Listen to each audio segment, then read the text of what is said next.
I'll take the votes from here in the audience. Here's Can I see a close-up of those roots one more time? Get away! I say leave it alone. You look beautiful. You look absolutely beautiful. See, I just get no breaks. Thank you, Cindy. This was a case that stunned a really small town. It made headlines all around the country, and it opened a Pandora's box of 5 suspicious deaths in 3 different states. Eventually, it took investigators inside the conservative Amish community, where an Amish man was leading a dangerous and sordid double life. Best-selling true crime author Gregg Olsen says it all started with a heartbreaking discovery. It was on Christmas Eve in rural Nebraska. What was found? That's right. That was some time ago, too. In '85, this truck driver was on his way to get a haircut in this little tiny, and I mean really tiny town in Nebraska, population 300. He was on his way to get a haircut, and he saw a little bit of blue fabric or something off in the cornfield. So, so he kind of pulls over, checks it out, and he's thinking maybe it's a doll or a mannequin or something. When he gets closer, he finds out it's a human body, and that's the beginning of the story. And it's a little boy. When I look at that, I mean, my little 7-year-old has light blue pajamas like that. What kind of condition was this little boy's body in? Yeah, well, he was frozen solid, for one. He had been out there for days. They didn't know how long. He had been, he had his hand over his heart. A lot of people suggested that maybe he'd been placed there gently, that maybe he wasn't just thrown out. But like it was posed? Like it was posed, right. Huh. And he had some marks around his neck that were suspicious, that thought maybe he'd been strangled or something. I mean, there were so many possibilities there, but there really weren't any answers. To the sheriff at the time, Gary Young, actually the whole scene he thought just seemed surreal. Here's what he said. I couldn't really think that that could be an actual body laying there. Even when I stood and looked down at it, I still, didn't think it was a body, and I could see the hair on the arm, so I guess that's what made me think, well, that's for real. I think that anybody that would leave, their little boy in the ditch, that's kind of barbaric, leave him out there for the animals to chew on. So frozen but left in a ditch. That's right. T in our audience has a question. Yes, T. Yes, go ahead. Did you have a question, T? Yes, I was just wondering about the impact on the community, mainly among the Amish.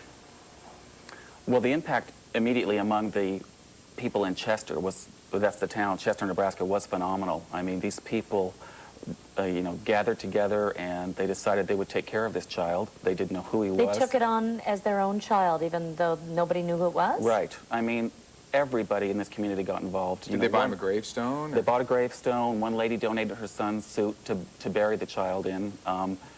They, bought gifts and things for him as though it was his own Christmas, because it was Christmas Eve when this happened. Look at that gravestone. It said little abandoned boy, and then the bottom it says Matthew. Was that put on later? Or? That was put on at Easter time. Who's so they Matthew? gave him a name? They gave him a name, Matthew, which means gift of God. They still didn't know, of course, who he was at that time. Gail in our audience has a question. Yes, Gail. What was the cause of death? We still don't know. They looked at, 3 different pathologists looked at this body and examined him, and it's possible that he may have froze to death out there. He could have been smothered, but those things are very hard to prove. Nothing, you said the marks on the neck, nothing about strangulation? Well, there was no additional evidence that no windpipe was crushed or anything like that. They just really couldn't tell what it was that had killed that child. So how long from the time they discovered the body till they actually had an idea of who it was? How much time went by? About 1.5 years passed before almost 2 years. So for 1.5 years, that town has no idea who this little boy is? But they sort of got there was some notoriety to their finding this child. A lot of people came through the town because it was getting a lot of press of what this little town had done.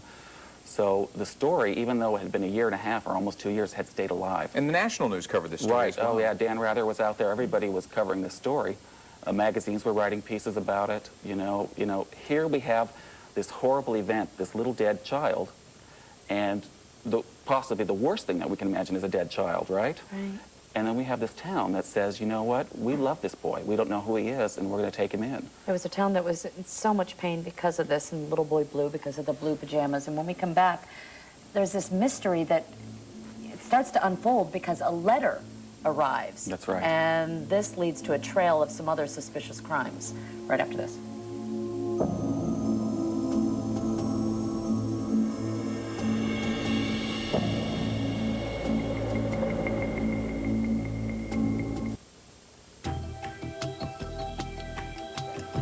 looking at little boy Blue, a boy found in a ditch abandoned in Nebraska. And the community rallied around him, gave him a burial, a gravestone, but still, almost 2 years go by and nobody knows an idea who it is. And then this letter shows up. What's this letter, Greg? Well, it comes from Wyoming. There's a woman out there that had read an article in Reader's Digest that was all about what this town had done. And she thought it sounded like a foster child that she had that had been missing. So she wrote a letter to Gary Young, the sheriff, and sent his picture along.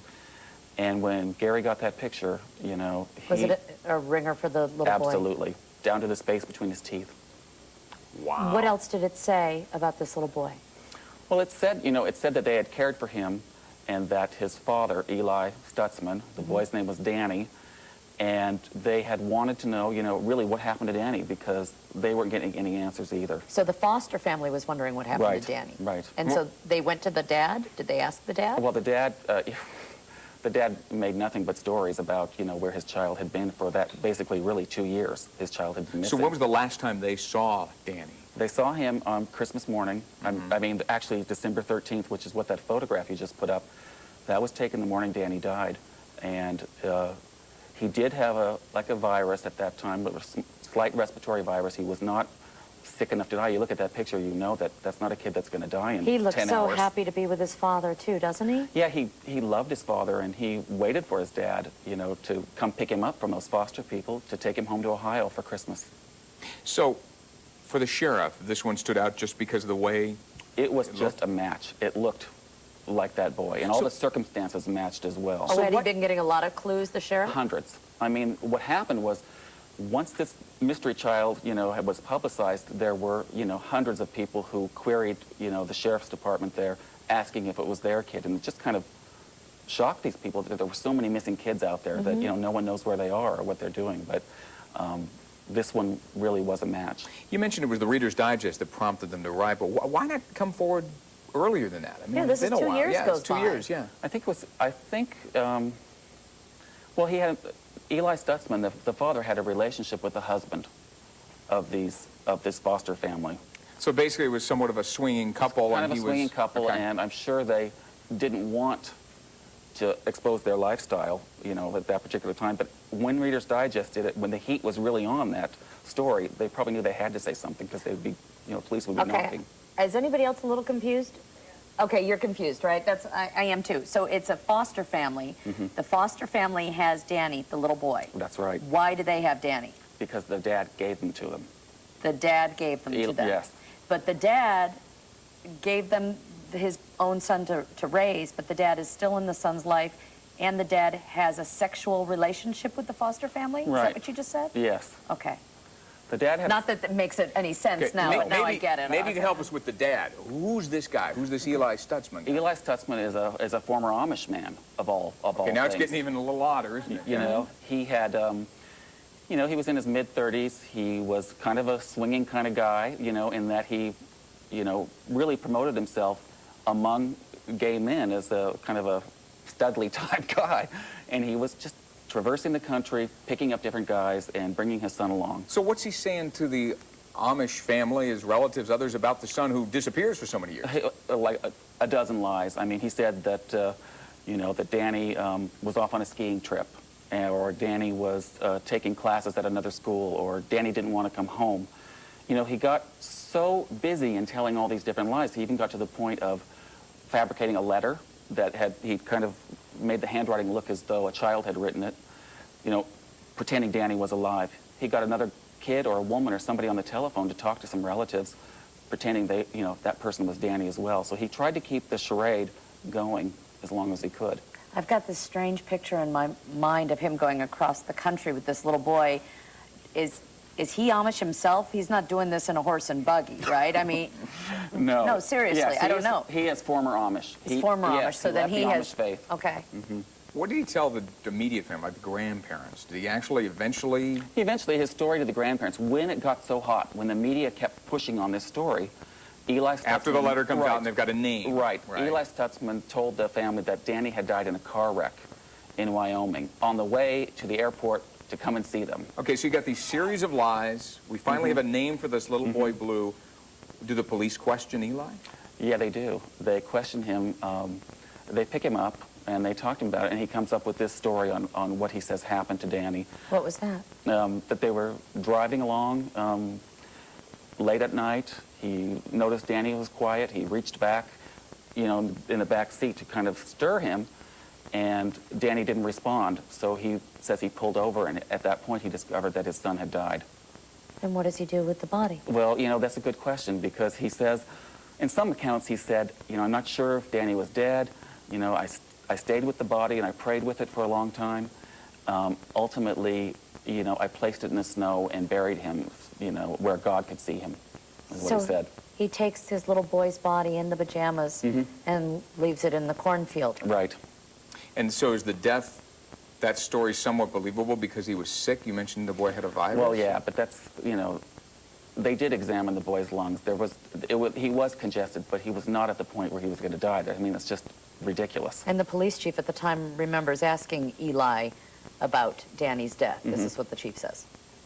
I asked him, I just asked him right out. I said, Eli, did you kill your son? It was at that point that I got some emotion from him. He started crying, tears coming down his face. And he stated to me that he said, no, I didn't kill him. He said the boy was sick, that a blanket that the boy was covered with had become wrapped around his head. I asked him again, I said, Eli, did you smother your son? Did you wrap the blanket around your son's head? He looked straight up at the ceiling, and still with tears in his eyes, showing some emotion. He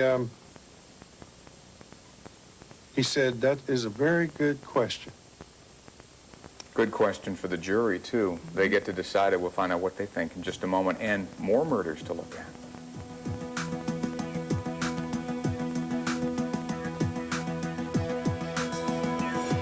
News. You could have cash sitting in your attic. Fully restored, I like it as high as $875 to $1,000. Oh, wow. Tomorrow, local viewers dust off their antiques and collectibles to learn their worth. What will collector inspector Harry Rinker say? Trash or treasure?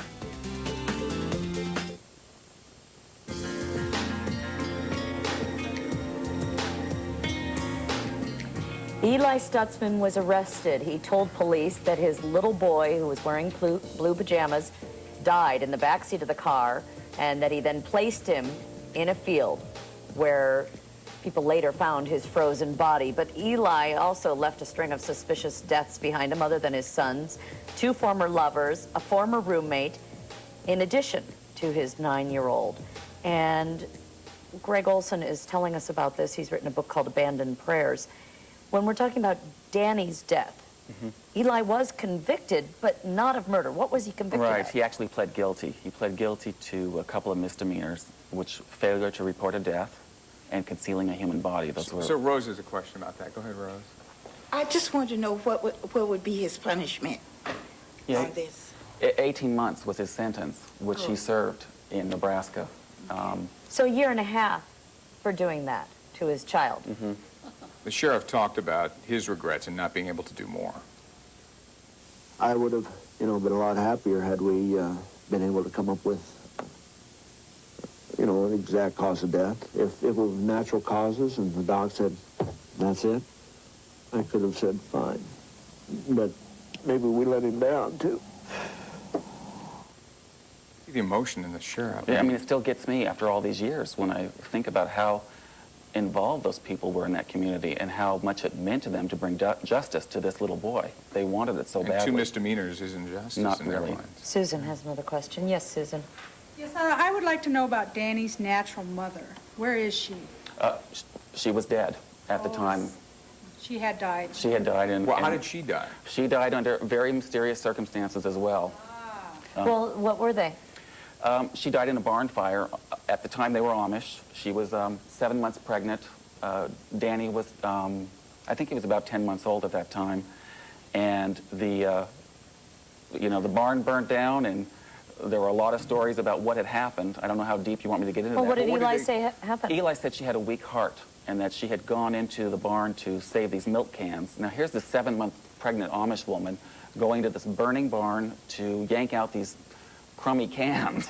But anyway, she was found dead there, and there were also, you know, signs that it was not smoke inhalation or anything like that, because there were bruises and marks on her as well. So, so what did the authorities do? Nothing. They pretty much believed him because he was Amish. So you're saying because it was an Amish community and everything else, they gave them the benefit of the doubt? And the Amish people, they don't push. You know, like if it was maybe your sister or something, you'd say, well, I don't believe this is true. You know, I want you to investigate further. They kind of say, out of our world. They don't want to get involved. So they didn't push very hard. And the investigators, how close were they involved in this in other ways? Well, they were very closely involved. I mean, the sheriff at the time was a gay man who had been with Eli.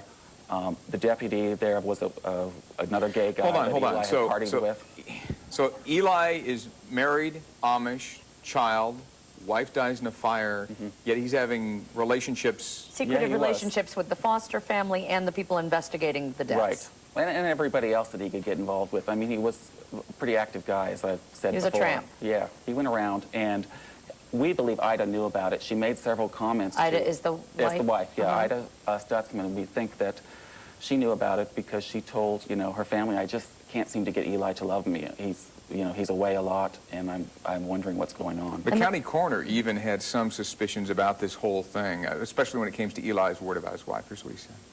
The very fact that he has been associated with other deaths then makes one wonder, did we blow it, you know? Did we let him get away with something at the time? Get away with what? What would his motive be for doing away with his wife? Yeah, I think his motive is very obvious. I mean, he wanted to be free, and he wanted to get out of the Amish. He wanted to get away from them, and I believe he killed Ida so that he could live the life that he wanted to live and keep all the money. You know, the farm was worth some money, and you know, that's as simple as that. So what's he do with the farm once she dies? Do they rebuild? Is he charged with anything? I'm sorry, No, of course not. Okay. He never seems to get charged with anything. The Amish built him a new barn, like they always do. They do the big barn raising thing, and they, you know, Eli doesn't help, and they're all kind of troubled that he's sort of in the background, not really doing anything. And within months of Ida's death, he changes the farm from an Amish farm to an English farm, which means he plumbed it and brought in electricity, and he pretty much quit the faith. Does he eventually sell it? Yeah, he sells it, collects some big money, and moves out of town. What a slap in the face to these people. Oh, yeah, it just kills them because, you know, land with the Amish is very precious, and it's very expensive, you know, and they try to keep it within their own group. And did they have any suspicions about him at the time? Were there any rumors floating amongst their community? Yeah, well, sure. Yeah, I mean, Eli tried to seduce Ida's twin brothers, tried to get them involved. His wife's brothers? Right. He tried to get them involved. I mean, everybody kind of knew about Eli and that, you know, but they have a lot of faith that the Amish people do, and they kept praying that he would change. Unbelievable. So well, he starts going, change, though, because he modernizes the house. Right. Not the way they'd expected him to change. He starts putting out these ads in magazines. That's right. I mean, he, you know, goes big time in this new lifestyle. He starts advertising for men to come out to his farm. He's looking for, you know, new relationships. He even uses that he's an Amish man as a kind of a come-on to get these guys to come out there, and they do. Lots of them come. So they're coming out to his new barn and new house out there? Lots of guys are moving in. You know, one of them was a deputy at the sheriff's department, moved in with Eli right after this. Is he shunned by his community? Yeah. They really do try to get him back because they think he's mentally ill. You know, this homosexuality and all this kind of, that's what they're thinking about, the gay stuff. Oh, I see. Just, you know, it's wrong and he's crazy and we're going to love him and get him back. But, you know, eventually they have to just say, no, we can't see him anymore, you know, this living this life. So these ads even take on a new twist, too, if you think about it. When we come back, how he starts to use the child in his advertising. That's right. In just a moment.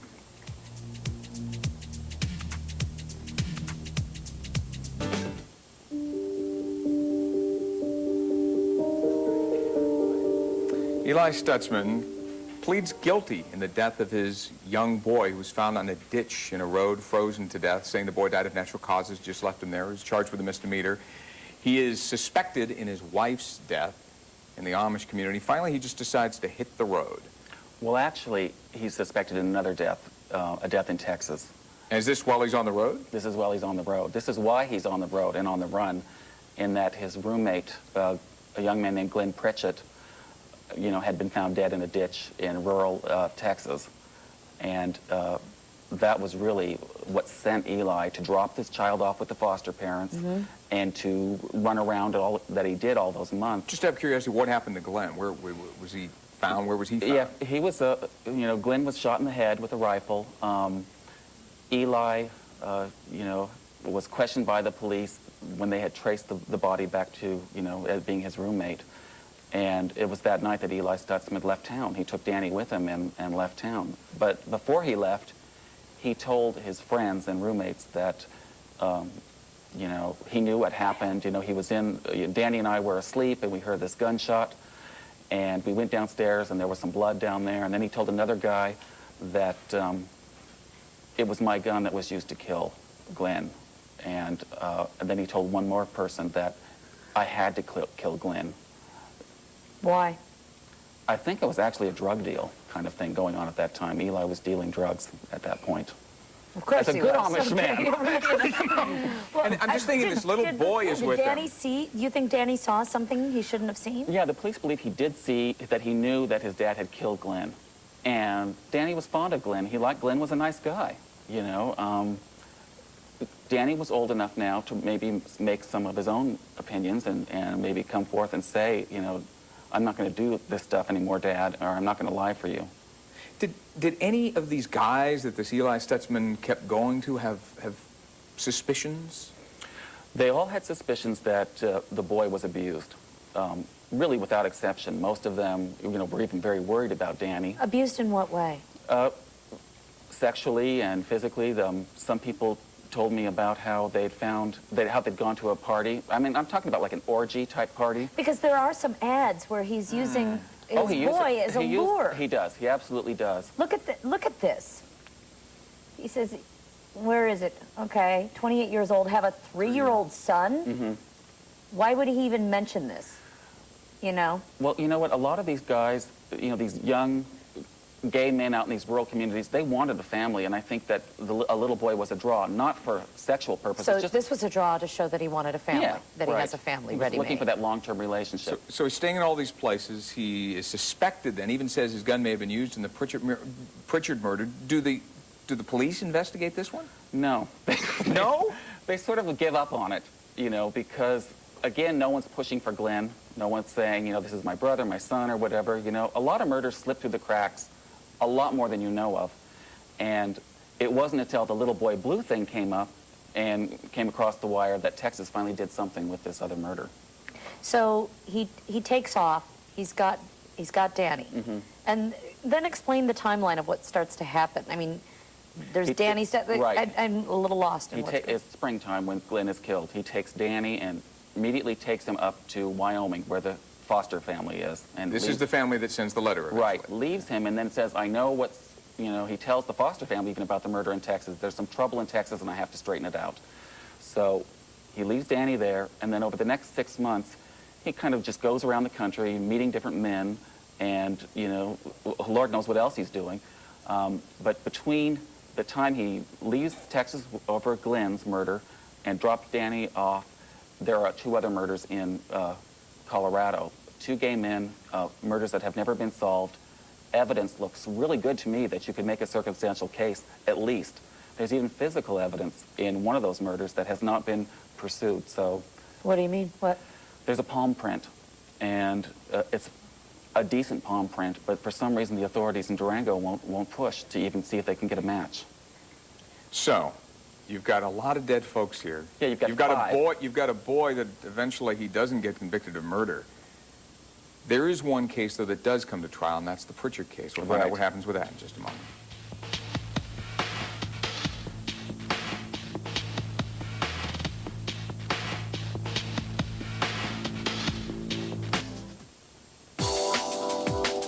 Does your husband hog the remote control? Is he less than helpful with housework?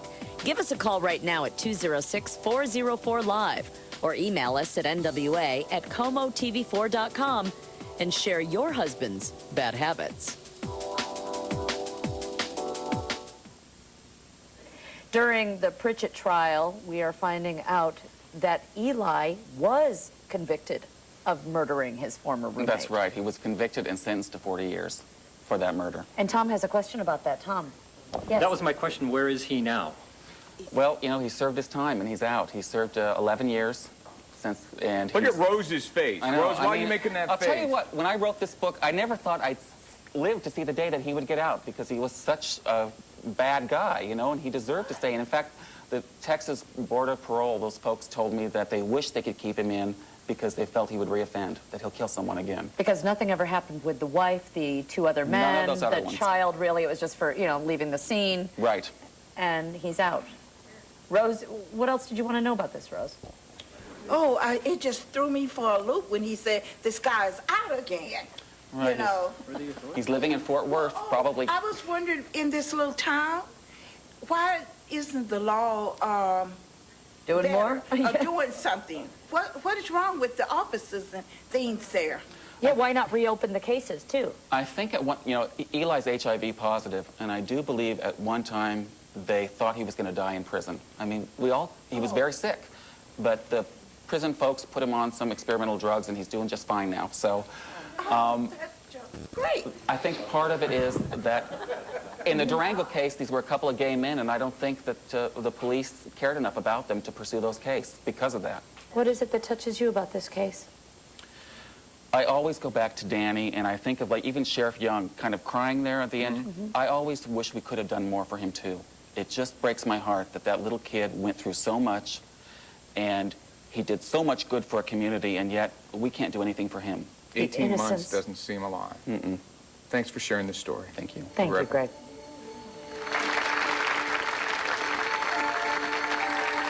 Gregg Olsen's book, Abandoned Prayers, is available online and at bookstores everywhere. For more information about Gregg Olsen, visit his website at greggolsen.com. Members of our studio audience enjoy Seattle's best coffee. 6 brand new indulgent flavors, including cinnamon-flavored coffee, are available at your grocery store now. Special thanks to Garage Billiards, featuring 18 pool tables, a fantastic restaurant, and now 14 brand new bowling lanes. With 3 different bars on 3 levels, the Garage is not your father's bowling alley, located on Broadway on Capitol Hill. Tomorrow, he's Elisa's favorite, Collector Inspector Mine too. Harry Rinker, back to surprise local viewers with the value of their antiques and collectibles. Give me a guess. Just give me a ballpark. Give us a guess. Give us take a guess. $400. $400. Actually, I think she can double that. 800 to 1,000, I would say. So, do you have bad. something at home that's worth big bucks and all new trash or treasure tomorrow? I'm sure you're digging through the Bring in my closets. doll, and I'm going to bring in my... yeah, on a fishing pole. Tomorrow, All My Children, a shocking twist in the most controversial storyline of the year. Bianca's elaborate scheme involving her baby, Michael. And I'm stoked about this. Bachelor Bob is back tonight as the all-new Bachelor, the funny one, you know? Yeah. And I talked with the host, Chris Harrison, about what makes Bob so different from all the other guys. To try and describe Bob is like, I mean, really, it's like trying to catch lightning in a bottle. It's just letting, it's just, everything came together with this guy. And I think it's a lot of his experience and his failures in life, and I mean, even his marriage and everything that's created this guy with this great sense of humor, great personality, you know, a loving, warm heart. The Bachelor airs tonight, a 2-hour premiere at 9 o'clock. Bye. See you.